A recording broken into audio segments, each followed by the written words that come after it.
តោះហ្នឹងហើយបងប្អូនយើងបាទជំរាបសួរបងប្អូនណាបាទវិលត្រឡប់មកជួបខ្ញុំបាទសាជាថ្មីទៀតហើយបាទហើយស្រាប់ថ្ងៃនេះគឺខ្ញុំទៅធ្វើការចាក់អង្ក្រងបងប្អូនបាទដោយសារតែ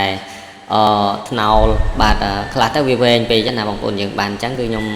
ធ្វើការចាក់បាទជាមួយគ្រូសាផងខ្ញុំហ្នឹងហើយអញ្ចឹងគឺគាត់កំពុងតែលើកថ្នោលបងប្អូនហើយខ្ញុំកំពុងតែកាន់នៅកាមេរ៉ាណាដើម្បីធ្វើការថតនៅសកម្មភាពបាទនៅ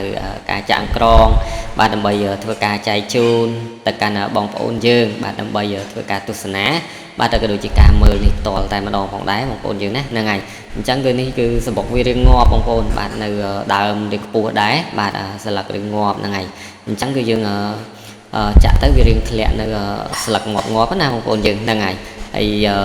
បងប្អូនយើងឃើញចាក់ស្ដែងហើយបាទគឺនៅក្បែរអមនៅមាត់ទឹកណាហ្នឹងហើយគឺស្ពាំងទឹកបងប្អូនយើងហ្នឹងហើយ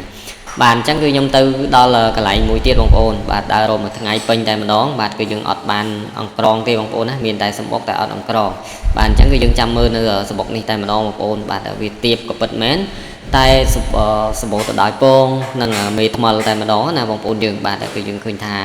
ខ្ញុំថ្នោលវាវែងវាខ្ជិលធ្វើការចាក់ណាបងប្អូនយើងបាទអញ្ចឹងគឺយើងធ្វើការចាប់ហែកតែម្ដងណាបងប្អូនបាទយកពេត្រូបាទទៅដាក់នៅខាងក្រោមសម្បុកយើងធ្វើការហែកតែម្ដងហ្នឹងហើយអញ្ចឹងគឺយើងឃើញថាវាមាន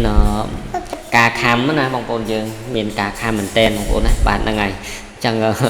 ខ្ញុំលើកថ្នោលតែម្ដងបងប្អូនបាទលើកថ្នោលបាទដើម្បីយកទៅធ្វើការចាក់នៅក្រងណាបងប្អូនយើងបាទហ្នឹងហើយអញ្ចឹងបងប្អូនយើងឃើញស្រាប់ហើយបាទ